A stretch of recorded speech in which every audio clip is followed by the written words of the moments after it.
In 1996, Yunus established a new company controlled by himself and named Grameen Kalyan, because Muhammad Yunus had a problem. Grameen Bank's tax exemption ended in 1998.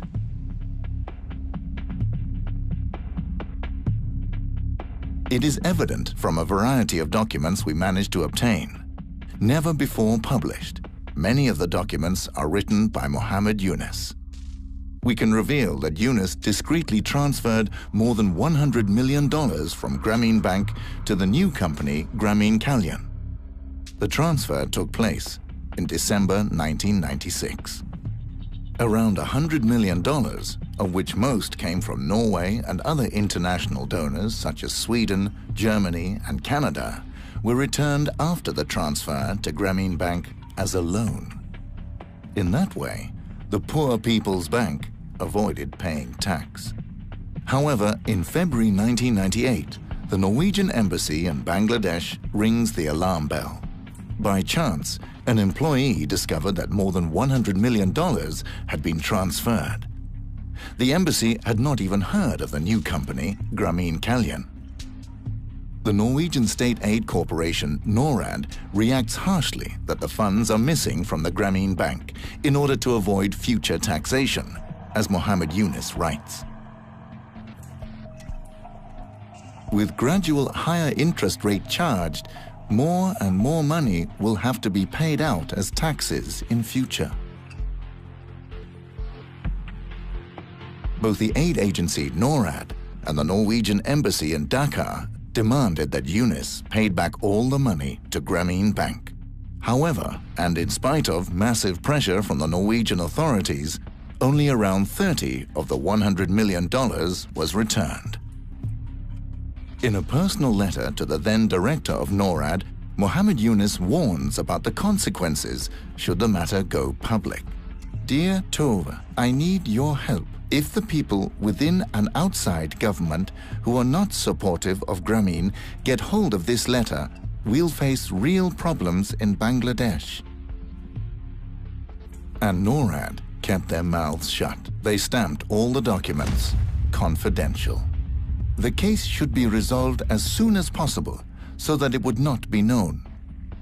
We have repeatedly tried to get a comment from those responsible for NORAD's leadership in 1998, but just 2 hours before a scheduled interview, it's been cancelled. We also tried to get interviews with the present leadership of NORAD, but nobody wanted to take part in this documentary. After the documents were released, the Norwegian Ministry of Foreign Affairs published a report concluding that the donor money from Norway in no way was used for unintended purposes.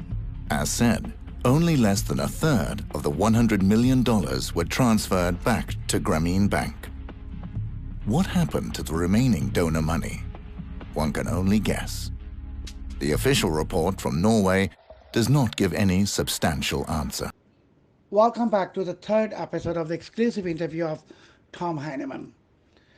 We have just now seen in the documentary, The Microdot, how Yunus had illegally transferred $100 million from Grameen Bank to Grameen Kalyan. And Tom Heinemann has tried to interview, or let's say he has tried to speak to NORAD officials about this mysterious transfer, but NORAD officials finally avoided giving interview to Tom Heinemann for reasons best known to them.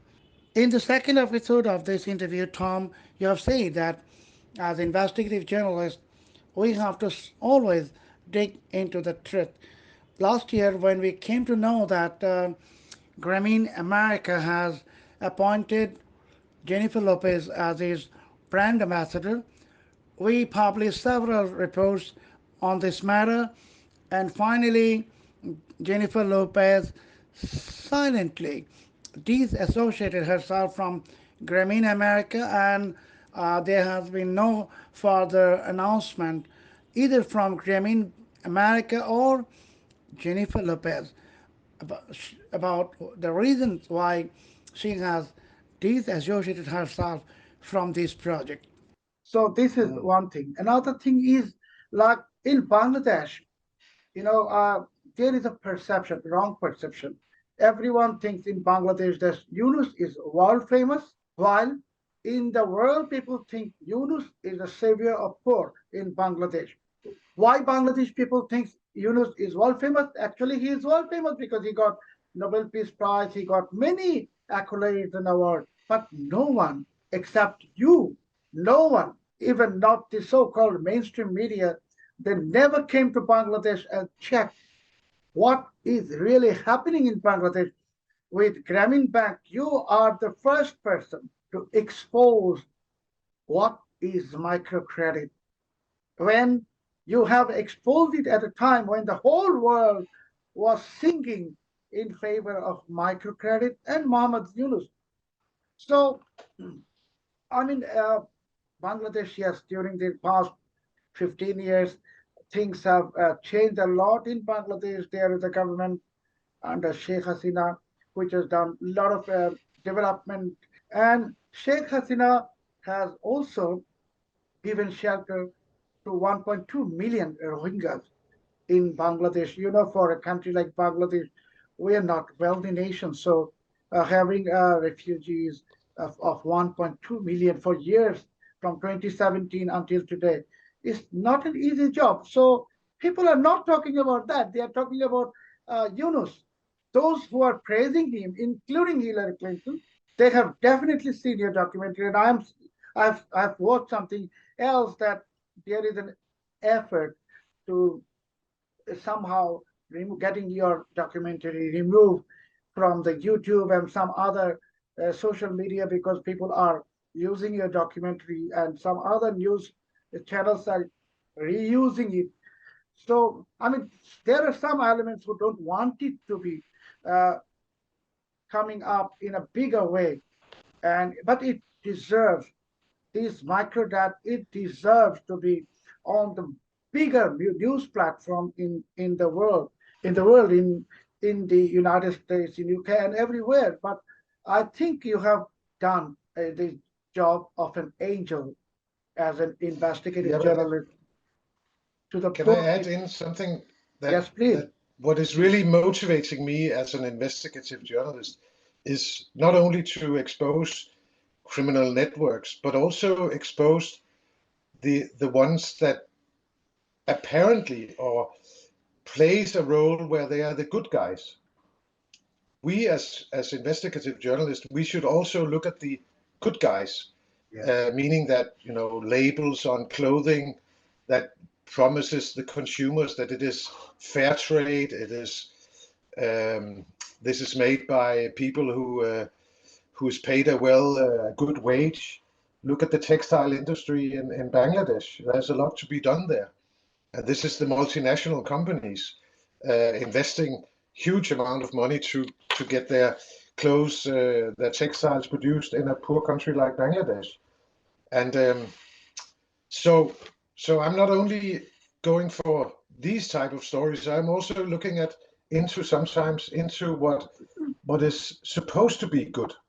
Like Muhammad Yunus, he was supposed to be good, but it only took me like a couple of weeks to scratch in that surface to find out that there's something devastating wrong here. And to expand that story, we also went to other countries to investigate how is the microcredit business there. For instance, we went to Mexico, where they have a microcredit bank called Compartamos. This is Spanish for saying we share. And that bank we share, they charge 200% interest rate. Wow. Outrageously. And so we not only focused on Muhammad Yunus, but that was of course the main focus. But the broader picture was to go to Mexico, to go to African countries, to go to India, to investigate, is it the same there? So you suddenly see a pattern of wrongdoings and a pattern of greediness by these microfinance institutions that is beyond imagination how much they charge the poor people. Every week in Mexico, this group of women meet. The weekly payment on the debt is due. Este es un grupo de la colmena, que le llamamos la colmena. Cada colmena está formada de varios grupos. Son cinco personas, hacemos el panal, como se le dice. De Facebook, todas las cosas virtuales que hicieron. Hay mucha competencia. Y es que aquí pues hacemos un negocio, recurrimos a la colmena, de ahí pues compramos, por ejemplo, acá está una compañera, de sus recursos se dedica a vender tamales. Acá todas participan. El que no vende tortillas, vende otros productos. Tacos en la noche, tortas, pero sí nos ha ayudado mucho. Taking a microloan requires, in most cases, personal savings. No savings, no credit. However, as a group member, it can be a costly affair to act as a guarantor. Solidario porque una compañera no aportó, agarró el crédito y que se va, era del Istmo, no estaba acá. Todas dimos solidarios, yo ahí tuve como 800 de solidario, más mis ahorros. Desgraciadamente quebró la caja, el ahorro ya no nos devolvieron y tuvimos que pagar de esa persona, la mamá y la hija.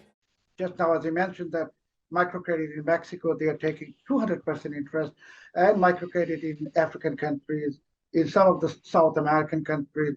It needs to be investigated, but why we're talking about Yunus, because Yunus is the poster boy of microcredit in the world.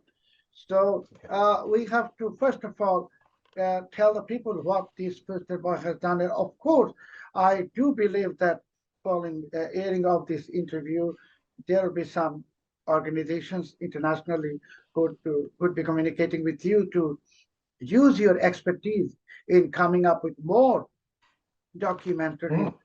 We are not against microcredit if it would helping people. Actually, it is extracting lots of interest from the people. So we are not against Yunus, but we are in favor of the people who have become victims or sufferers of his greed.